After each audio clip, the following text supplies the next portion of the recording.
What's going on, everybody? How's everybody doing? What you laughing for? Nothing. So we'll just jump right into it. Me and my wife have been wanting to do this episode of the podcast. I think that I have been nervous about doing it, so that's probably why I've been doing so many other things, other topics, because I didn't really want to talk about it. But I think that it's time to be told. We were actually supposed to do this episode on the actual month. Yeah, like the actual month that it happened. That this particular subject happened. Last year. And it was like last year in October. And we were supposed to do it, and then something came up, and then we just kept doing other podcasts with other subjects without me, having to talk about what we needed to talk about. But yeah, so what we're going to talk about today is the fact that I, Darnell, have been, I was last year, 18, right? I was like, well, you went that far. You said 17. Yeah, in 2018, in October 30, as a matter of fact, November 1st of October, no, I'm sorry, I'm tripping. You said November 1st of October. November 1st of 2018, I was diagnosed with CML. CML is chronic myeloid leukemia. It's a form of leukemia. It's a beginning stage of leukemia that the doctor said that I have. The definition of it is, so the first thing is, if you want to know what chronic myeloid leukemia is cancer starts when cells in the body start to grow out of control. Cells in nearly any part of the body can become cancer and can spread to other parts of the body. To learn more about the cancers that can spread, see, and it's a link for it. Chronic myeloid leukemia is also known as chronic myelogenous leukemia. It's a type of cancer that starts in certain blood-forming cells of the bone marrow. In CML, a genetic change takes place in nearly immature versions of myeloid cells. The cells that make red blood cells, platelets, and most types of white blood cells except lymphocytes. This change forms an abnormal gene called BCR-ABL, which turns the cell into a CML cell.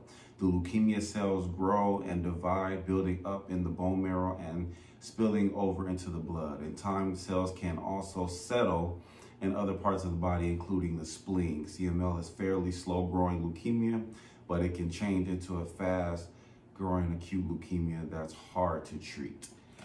Yeah, that's I never kind of read anything like that before. Yeah. It's kind of serious.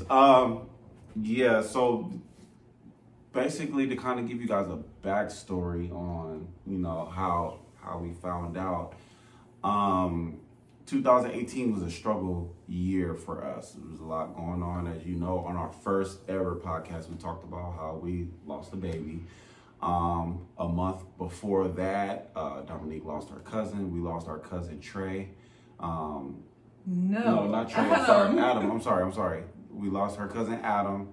And he was he got shot and was killed. And then after we lost Adam, then we lost the baby, then we lost my little brother, Devontae. And it was like a bunch of things piling up. And to paint a picture, it was like I was working, and it was like the summertime. So before any of the big stuff started to happen, I was feeling weird at work. And I remember telling Dominique, like we would be talking and I would get irritated like super fast with her. And then some days I'll be like tired, and I would get rest at night, but it was like my body wasn't catching up to the sleep. It wasn't matching up. My effort and my energy wasn't matching up to the rest that I was getting. So it was like weird. So I would be leaving work at like 8 o'clock, and I'll be like super tired. Like my eyes, like, you know how you get tired and your eyes start being low. So I was feeling that a lot, and just so on and so forth. But I was just going about it, and what really got to me was it was in the summertime that like my legs were itchy. Like every day my legs were itchy, so I'd be home like just scratching my legs, scratching above my feet. And I thought I had like an athlete's foot or something, or like just because it was my feet, and it was like in between my toes, and then it moved up to my leg, and then later I had got like a knot on my leg. And Dominique was like, you need to go to the doctor. But I'm not one to like go to the doctor. So I was like, nah, it'll be cool. It'll be cool. I'm good. And then she was like, okay, well, and then so like that knot was there. And then for like another 3 weeks passed. And then another knot had popped up on my other leg. And I was like, dang, what did I hit? Because it looked like a bruise. It was hard too. Right. And I was just like, every time she would be like, just go to the doctor. We need to go see what it is. I was like, nah, I'm good. I'm good. You even went to the extreme of saying, oh, it's my keys, because my keys be in my pocket on this No, leg. legit. Right, and you like, it's my keys. And I'm like, how do your keys cause an entire knot on your leg? There's no way keys are going to do that. My keys was legit rubbing against my leg. It's not. No, it's not. No, it's not. Yeah, so I just kept finding excuses, and then stuff was happening, and then the Adam thing happened, and then later on the baby, which took my mind off of it. But during that whole time with the baby, like my emotions was like, I kind of checked my emotions, but I still was like itching, feet itching, you know, scratching, and just having like these knots, and the knots didn't go away. This was like months later. And she was like, you need to get it checked out. And I was like, nah, I'm good. And then after we lost the baby, then Devontae had got killed. And I think that took whatever it was like over the top. And not in the sense that it kind of made it worse. It's just that all that, like, I was trying to make sure that my granny was good. I was trying to make sure that, you know, my mom was good, especially my mom. I was trying to make sure Pumpkin was good, Uncle Winkle. Like, I was trying to be so strong for the family that I had forgot all about all the stuff that was going on with me. So I was like, you know, I'm trying to be there. I'm trying to help out with planning the funeral and all this stuff going on. So we get to the funeral, and this is like, so yeah, we get to the funeral, and wait, when was Mama's, I'm trying to think. Her birthday party. Her birthday was in, no. It was October. But it was after, because so Devontae's funeral was the week of the end of the week, my granny's birthday.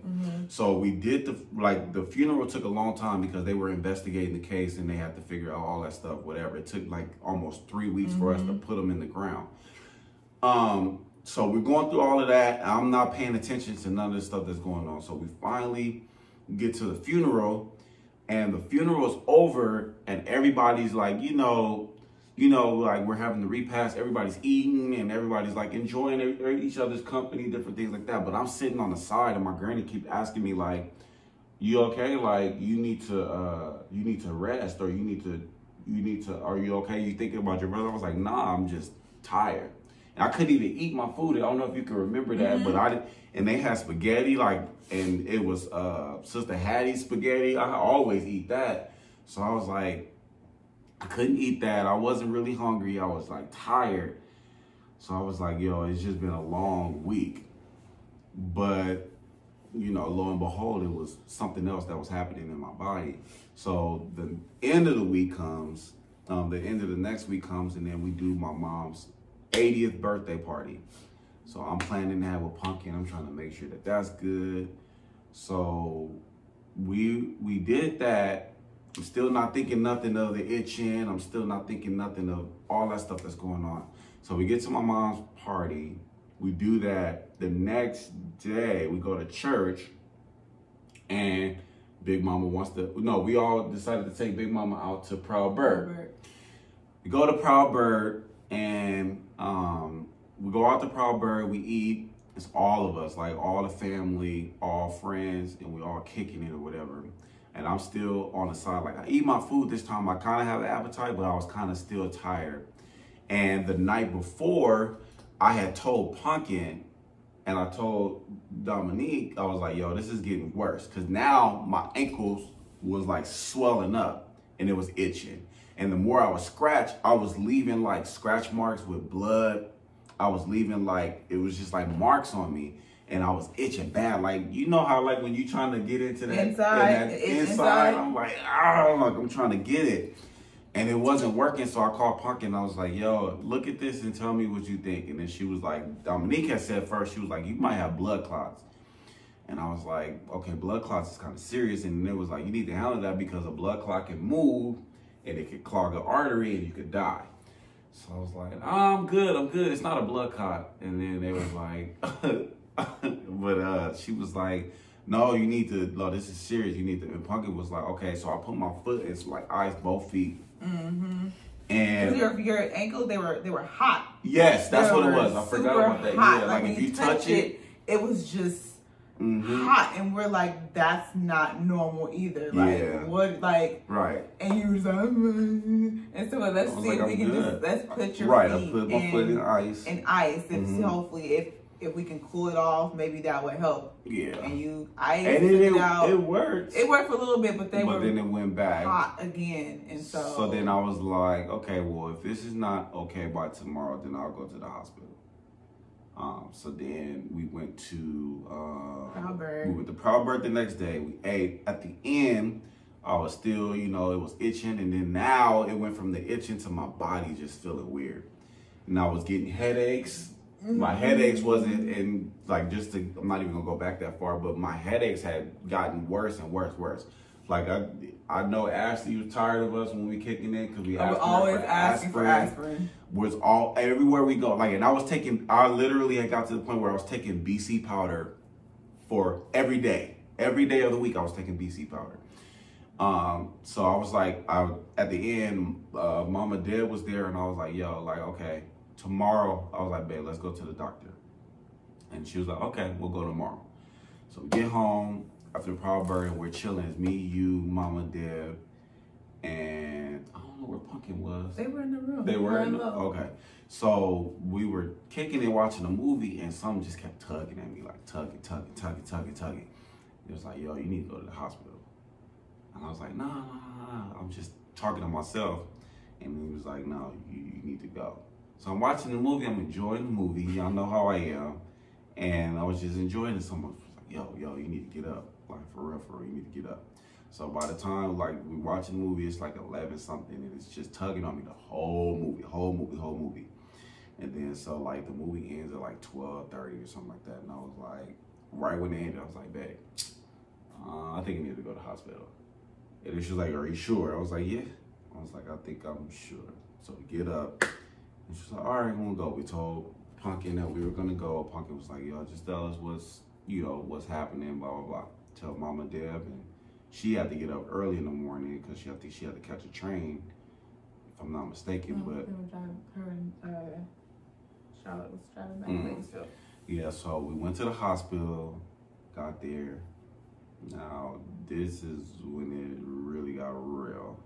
So we get there, and we was just hanging out, I was on my phone, and I was telling them the lady was a butthole, because I got in there and I went back, and then I was telling her, I was like, yo, my legs are itching. They were asking me what the symptoms were, what was going on. And I was like, yeah, my aunt and my wife was possibly saying that there could be blood clots. She was like, who said it could be blood clots? How do they know? And I was like, yo, they looked it up online. Well, I'm not saying that that's what it is. And she was like, okay, because we're the experts, let us do our job. I was like, okay, anyways, lady. So I sat back there, and then she moved me or whatever. And then the doctor came, and it was like, okay, well, there's nothing going on with you physically on the outside. So she was like, let's get you in the bed. Let's run some scans, and we can see if there's any clotting in the blood. And we can draw some blood and take a urine sample and everything like that and see what's going on. So I was like, okay, cool. So they moved me to the back. They moved me to the back room, and then what happened? I was in the bed. Dude comes in, and this is late, but he was like real cool. He had a bunch of tattoos. I remember him vividly because he was cool. He came back there. He was like, all right, this is what we're gonna do. I'm gonna do this. You gotta lift up your leg, blah blah blah. We're gonna check for blood clots.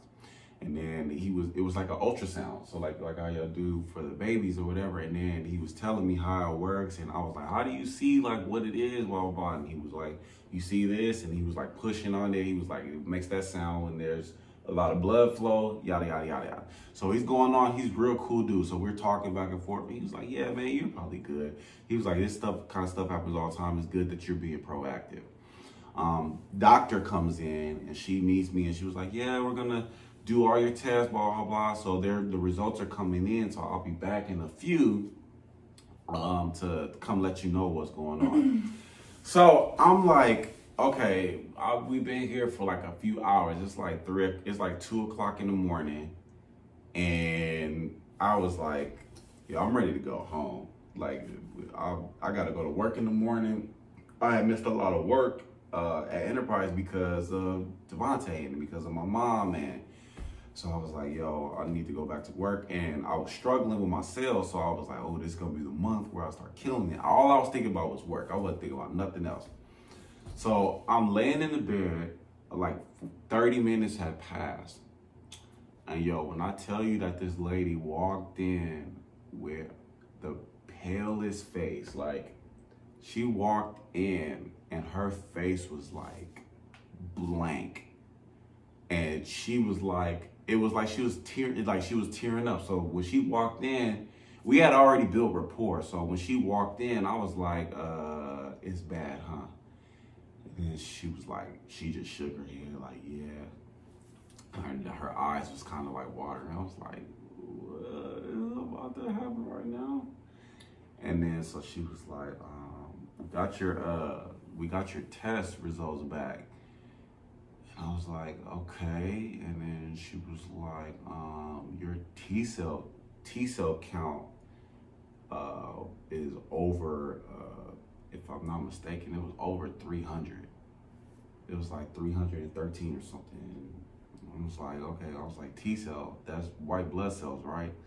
And she was like, yeah. And then, so immediately I told my uncle this. As soon as she said something about T cells, I was like, hold on, what? Because the only thing I know about T cells is the other thing. And I was like, I ain't been doing nothing. I ain't been creeping around. I ain't been messing with nobody. I ain't been around nobody's blood. So what does my T cells have to do? But then she said it was like higher. And I know when you got that, your T cells is super low. So I was like, okay, I ruled that out in my head real quick. And then she was like, but anytime somebody's T cell count is like that, it is cancer. And she said it just like plain as day. And I was like everything just stopped. I was like, cancer. And I was like, and waited for like 10 seconds. And then I just put my head in my hands and just started like bawling, crying, like bawling. And I was like, the first thing I was thinking was, dang, like I'm gonna be gone. And I didn't even hear what else she was saying. Like, I think she was very kind because she gave me my moment to kind of, you know. So I was like, I just was like bawling, crying. It was like, and I was just thinking ahead, like, yo, how long do I have? I was thinking about you. I was thinking about my mom, all like our friends, my god kids.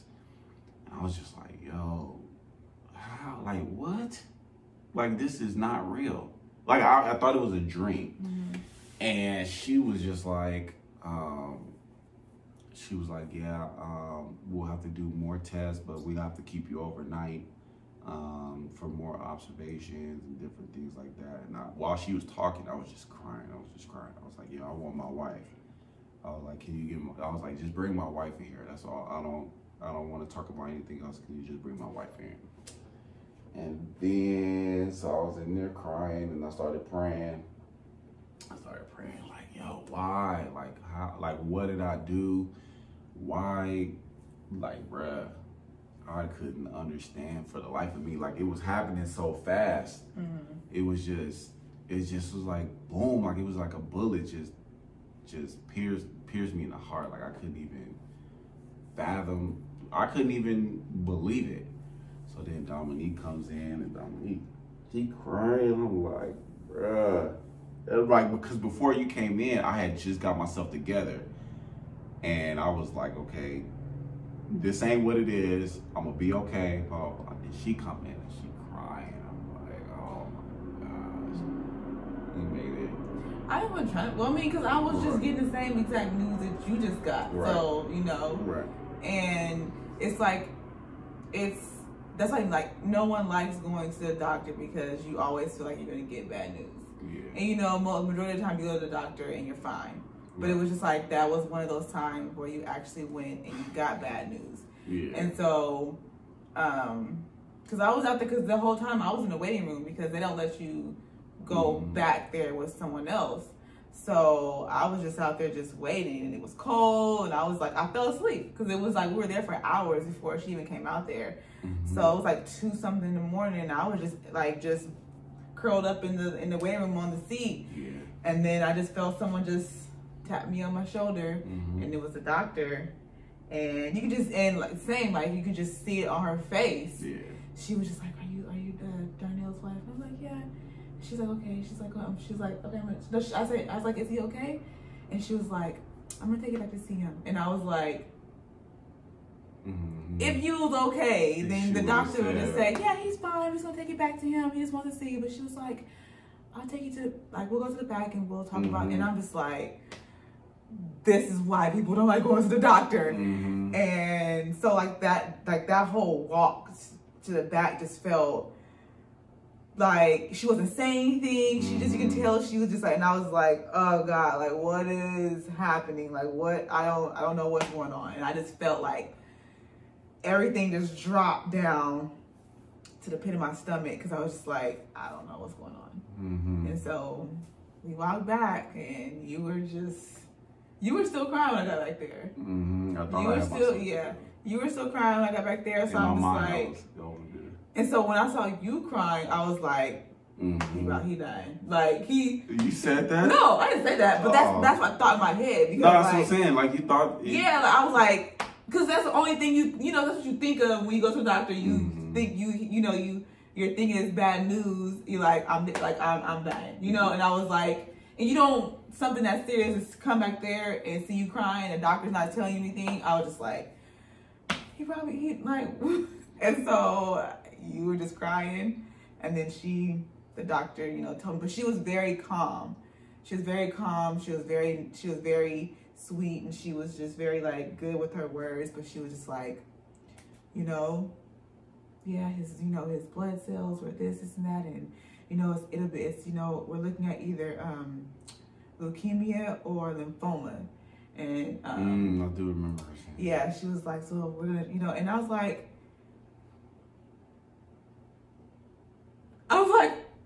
okay. I didn't even know what to say, like how to respond, and I just started crying. Your head is like in my lap, you're crying, and then now I'm started crying, and it's just hard to process. But I was like, okay, I gotta be strong, and yeah, that was like bomb. I did not expect to hear that at all. You know, yeah. So yeah, it was like that whole time. So after I got myself together. So I was like, okay, you need to, you know, text like like the people that's in the circle. You need to hit up, you know, my mom first, my granny, Pumpkin, and I was like, yo, after them, I was like, you need to tell them, and then you need to call Pastor, call Justin. Like, just tell everybody who needs to know, like, especially the people like the prayer people, the prayer, you know, my prayer warriors, the ones I go to when I need prayer or when they need prayer from me. I couldn't even think straight.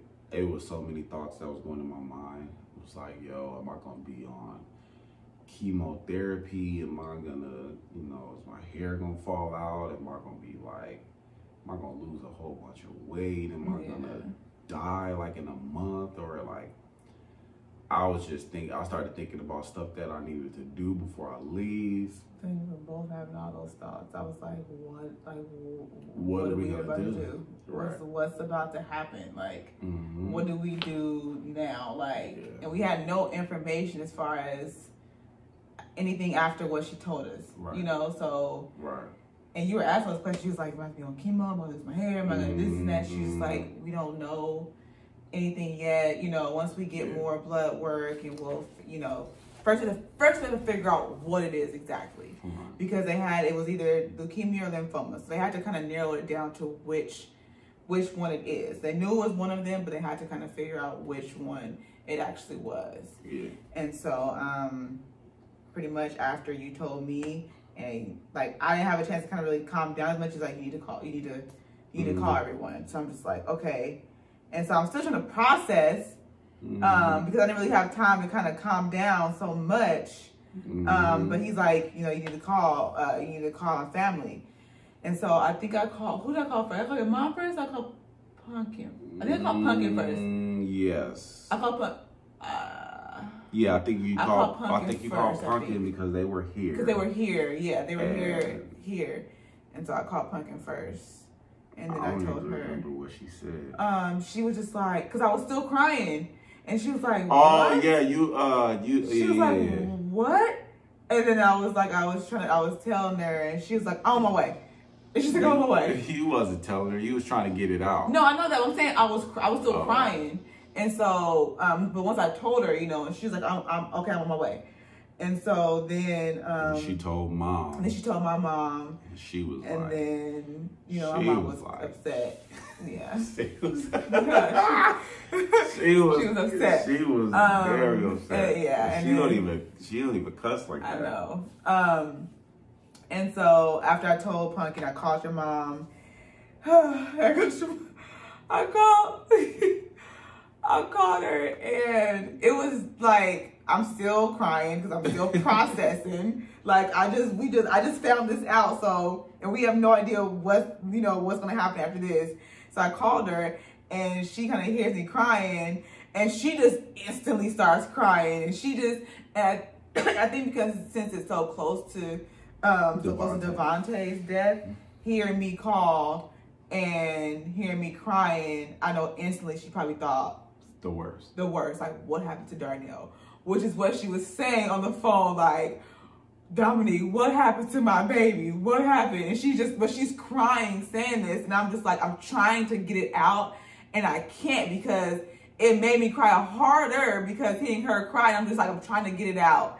And so I finally got it out, and I told her, and, you know, she was just, you know, crying. And so she said she was, you know, she was on her way coming up here too. And then I think Pumpkin told Big Mama because it was like, let her figure out who was going to tell her. Yeah. And I called Justin. Told Justin, and then, you know, he prayed. He prayed with me over the phone. He kind of just asked what was going on to keep him updated. And I called Drew and told Drew, and then kept them updated throughout the night. And so yeah, that was tough, man. That was for sure tough. But the crazy thing is like, maybe like while she was doing all that, while she was telling people, in my mind I had already made up that I was fine. That not that I was healed, but that whatever it was, it didn't matter because it's in God's hands. And I was like, okay, Lord, all right, you got it. This is all on you. Whatever you want out of this whole situation is on you. And wherever you lead, I'm gonna follow. I'm gonna just do whatever, you know, you want to, however you want to get the glory out of this, you can, this is what it's gonna be. So if I gotta go through rigorous chemo, if I gotta do all of this and fight, like, it's all gonna give you the glory. But then, so after that, once I had made up my mind, that's when this crazy thing is, okay, my mom, I can see the time on there. When they got to the hospital, this is how like God showed himself through that. Because we're all distraught. My granny, everybody gets there. I think my mama got there. Who got there first? I can't remember who got there first. It was like they came in one by one. Punky came in, she cried, she grabbed me, she cried. My mama got there, she cried, and we hugged. I don't know if Punky went to go get my mama, but I just remember as soon as my granny got there, she was like, nope. In the name of Jesus, you good. In the name of Jesus, you're healed. And I was like, I know, Mama, I know, I'm good. And then she came over, she didn't even cry. She was just like, nope, you're good. You're good. I was like, yep, we're good. We ain't gotta worry. And then we prayed, and then we were done with it. But once my granny got there, we both was just like confirming. Once we started doing that, then everybody else kind of, their demeanor about it changed. And me and my grandma was just like, nope, we're good. It's gonna be all right. Right after that, and once we kind of shifted the atmosphere in the room, the other doctor came in, the old lady. Out of nowhere. She hadn't been nowhere to be found. She just popped up. And then she was like, yeah, nice to meet all you guys, blah, blah, blah. And then she was like, she explained why I was itching and why all this stuff. So basically, my bone marrow was producing this bad blood and was causing my T cells to go up, and it was turning my blood into like jelly. And like through my lab test, it was like the blood was like super thick. It was like gel. And she was just like, yeah, that's not normal. You do typically see it in cancer. However, it's not ruled that it's for sure cancer and that it's gonna be something that's terminal, like you're gonna die like soon from it. So she said that, and then everybody was kind of like, it took a load off. So then it was like getting late, and then it was like, you need to stay overnight.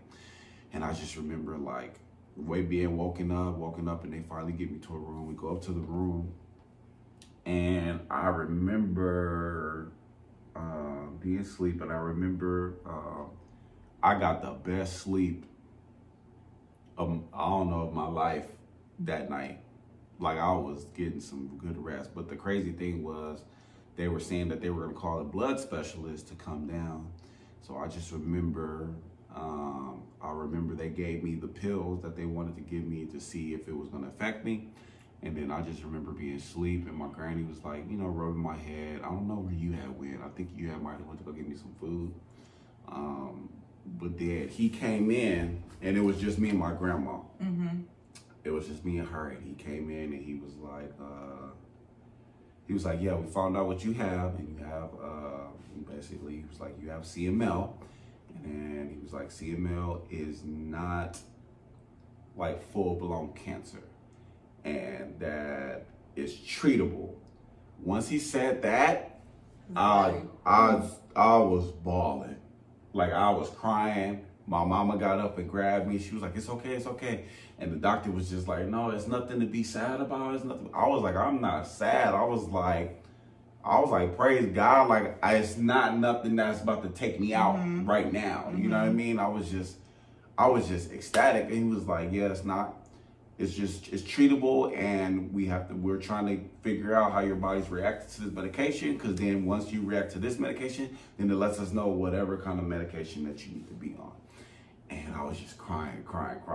So I gave him a hug, like, yo, like, you don't know what this is like saying, with what you're telling me right now. Like, it was just a happy moment, because that was a long night. I felt like from 1 o'clock or 12:30 when we got there to like 5 o'clock in the morning, that was a long 6 hours.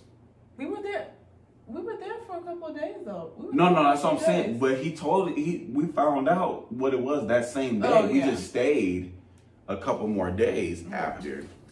And yeah, man, I have been holding on to that. Nobody really knows unless they're, close to home. And I haven't really told anybody. I chose not to. There's no particular reason why. I just felt like it wasn't time yet. But I feel like it's a big testimony because it's a year out. I've been living with this.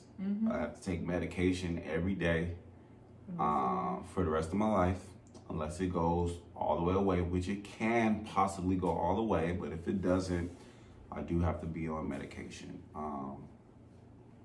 But the purpose of me, kind of sharing that story was to, let you know that God is good, man, and there's no situation that's too hard for him. And even though things can seem like it's over, God still has the final say. And as hard as that situation was for me, we had support from everybody that's in the circle. You know what I'm saying?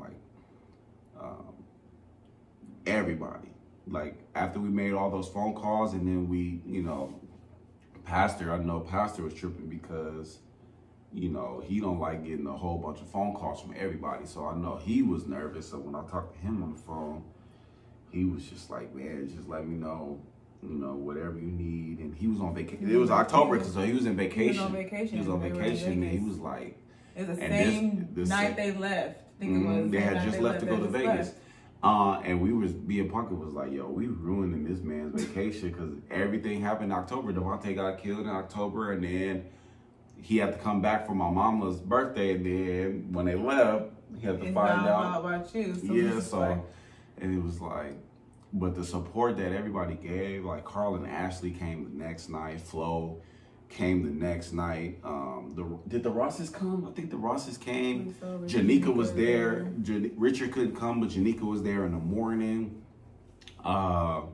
Even the deacons, was there, and a lot of people didn't know. We really kept it close knit because, sometimes you don't really like a lot of people in your business, but. And then just the right time. It was like timing, I just wanted to I just kind of wanted to be. Yeah. And, kind of let us kind of handle it, like our family handle it and process it. But it's tough, man, but God is a healer. I've been on the medication and the cells, like everything have been going down. Like my white blood cell count went from that 300 over time and it's back down to super low, like around 13. And things have been working out. I feel a lot better. But it's tough, man. Like, what I would say, to kind of close everything out is no matter what the situation seems like or no matter how bad it is, don't count God out. God can still, handle it. God can still move. God can still show himself through your circumstances. And I think that the biggest part of that story, or just me telling my testimony, is the fact that even though it shocked me at first, it took me a little bit, but I realized it's in God's hands. And as soon as I put it in God's hands, and as soon as I said it's on you, that's when it changed. Everything changed. People started, the doctor came in and said something different, and then later on it trickled down, and then me and my mom was like, yeah, we're okay. And then the doctor came in and said it's not as bad as you want, as bad as you think it is. However, what I will say is don't wait till the last minute to go get a checkup at the doctor. I was gonna say. For real. Because as much as I'm saying that God is a healer and God, it wasn't as bad as we thought it was in the beginning. He said that if I didn't come in that night, chances were it would have rapidly, y'all heard me read the thing. It would have rapidly started. I mean, it would have rapidly took over my body, and it would have went from that to straight full-blown leukemia. And leukemia is not, it's not treatable like this is. And it's hard, it is treatable, but it's hard to treat it. So if it would have got to that next stage, I might not be here, or I could be a whole different person right now. So make sure y'all go get checked up regularly. Make sure that if you have something going on with you, just go. Now I'm like, she said something, like it was like a month or so out. She said something was going on with her. I was like, yo, we going to the doctor. Get your stuff now, and this what's craziest too is like, if I say something is wrong with me and I'm like, I need to go to the doctor, he's like, you don't need to go to the doctor. Like, what are you going to the doctor for? Just wait it out. You'll be fine. Every time something's going on, you feel you need to go to the doctor. And so now if I'm just like, man, it's hurting, he's like, she could be like, my toe hurt. He's like, yo, you need to go to the doctor. Go and I'm right like, and it's crazy, it's like now the opposite. I'm like, no, I don't. Like, I'm fine. I know when I need to go to the doctor. I know when it's serious. No, we need to go. But he's like, no, you need to go. No, you need to go to the doctor. Yeah. I need to go to the doctor, though. But yeah, man, God is good. I mean, I can't stress it enough. Yeah. It's been a year and some change since we found out, and man, he's good, man. He stays blowing my mind. Sometimes I can't even understand why he does the things he does for me, but he does, and we serve an awesome God that can do anything but fail, you know? I might sound like my grandma, but it's true. She's been saying that since I was a little kid. But yeah, I can't even put into words how, you know, how thankful I really am. And I made it through the whole thing without crying. I wasn't gonna cry. You know what? I'm surprised I made it through the whole thing without crying. Your eyes. They were. That's why I was like, don't ask me nothing because I'm like crying. Yeah. They did get teary a little bit. I'm surprised I didn't cry either because I really did think that I was going to. But because that was a tough night. That was a tough. It was. That was a tough month. It was a tough year, and that was a tough month because it was just like back to back things already happened, and then it was like this was just like the icing on the cake. Like just that was icing on the cake, but then what happened after that as well was like even worse. But we're not gonna get into that. But this was like for us, this was like okay, ice on the cake. So it was just like that was just like God, what more? Right, for sure. But yeah, I mean, again, make sure y'all getting checked on. Yeah. Make sure you trust in God. That's the most important thing. Trust God through whatever circumstance. He'll always show himself. He'll find a way. He'll not find a way. He'll work it out to where he's showing himself through your circumstances, through your situation. My boy Rich he came a few nights, you know, to make sure that I was good too. And he prayed, me and Rich prayed together. So, yeah, they say keep your circle small. My circle isn't too small. I have a abundance in my circle. However, my circle is full of people that I can trust, that I can say that I love. And I think I've always been different in that because seems like God always finds a way to, you know, send people my way that are likened to me. And what I mean by that is like-minded, Christian, faith-based, prayer warriors. Like everybody that's around me, I can go to God in prayer with them, as well as they come to me for advice and different things like that. So I got a good core around me that I'm real thankful for. Me too. But shout out to everybody who was there for me in that tough time. But for y'all who are just finding this out, yeah, I don't really know what to say, but to just trust God and just continue to pray for my family, continue to pray for Dominique, continue to pray for me.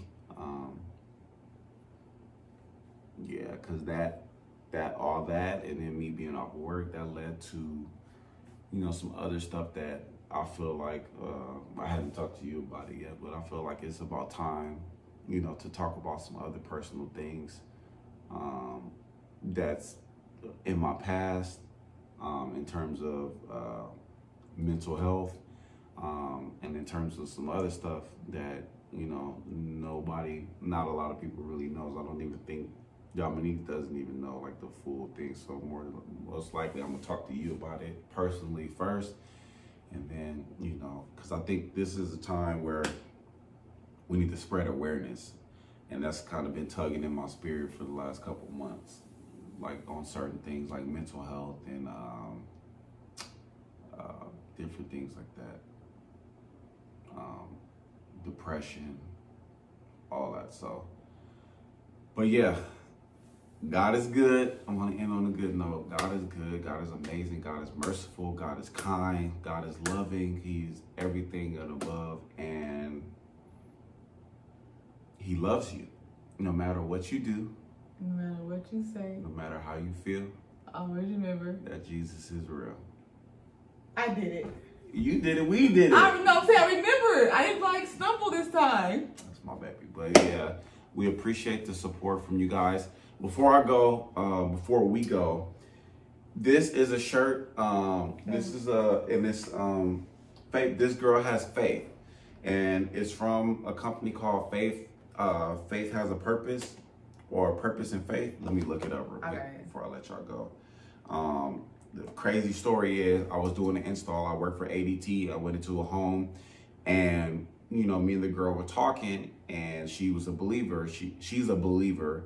We were listening to Pandora, and we were actually, as I was installing her security system, we were actually worshiping in the house together, listening to the songs, singing and different things like that. Faith on Purpose. Yeah, Faith on Purpose. Shout out to her. When we went to the back of the house and they had like the full-on machine and everything like that. I was like, oh, you do clothes? And she was like, yeah. And I was like, oh, and then she was like, it's faith-based. And, we were talking about how she was a believer and some of her family's not, and how she tries to focus on bringing them to Christ. And we were talking about the shirts, and I said, you know what, I'm going to support. It's a black-owned business, so I'm going to support, and I bought a shirt. So shout out to you. I can't remember your name right now, and I asked you to spell it for me, but I didn't get the message yet. During. But I want to let you know that you're dope, and I appreciate you subscribing to our page and checking out all of our stuff. We really appreciate it. And she actually said before we did this that she was going to donate us 2 more shirts. Oh, dope. That we don't have to pay for. So that's really awesome. Thank you for her. And then she's going to feature us in one of her blogs. Nice. So it's not about getting millions of views and not getting thousands of views, but if you can reach one person and get them to see that you're doing things for a cause that's way bigger than you, then that's what matters. Devin told me last night, he was like, yo, Devin Fuller. Oh. He was like, yo, because I was telling him how it gets discouraging sometimes doing these videos. But he was like, yo, don't even worry about that. He was like, I tune in, and I know other people tune in because I know you guys have something to say. And if you could reach one person, that's all that matters. That's absolutely right. I've had people like, I love watching you guys. Like, I can't wait. Like, I know like someone who's probably just can't wait. Like, as soon as they see us pop up, they're going to watch it. Right. Like, and because that's a dope feeling. Yeah, it is. Because they tell me, like, every time I see them, like, I'm waiting for your next video. Right. Like, so I appreciate, we really appreciate everyone who does watch our videos. We're just trying to raise awareness and just talk about just things that are real and things that most people may be going through, or, just sharing our life stories as well as our testimonies and other people's testimonies, which was the whole point of this podcast. So we just really want to reach out to as many people as we can. And like you said, it's not about the views. It's just more or less just reaching out to people. Yeah. So thank you guys again. We'd like to shout out our good friends Q Flow, their podcast, the Hot Seat Podcast. Follow them on Facebook and Instagram. It is Living with Q Flow. I almost call it Hot Seat. It is the Hot Seat. No, I know that I'm saying their names on Facebook and Instagram is Living with Q Flow. Also Wilson Financial, who has helped us with our finances, got us back on track. Follow him, Wilson Financial, Floydell Wilson. Anyone else need a shout out? That's pretty much it. Oh, Shop in Ferias. Oh, yes. My boy Justin Holiday has his own clothing line. And Ferias means family. I forget what language it means it in. I mean, it means holiday. It means holiday, I'm sorry. So they have a dope clothing line. Got merch up for sale right now. So go ahead and go look for that. But we'll post all these links to all these people and pages that we've mentioned, so that it's like easier for you guys to find. Yep. So we'll holler at y'all. We love y'all. God bless you guys, and we'll get with y'all.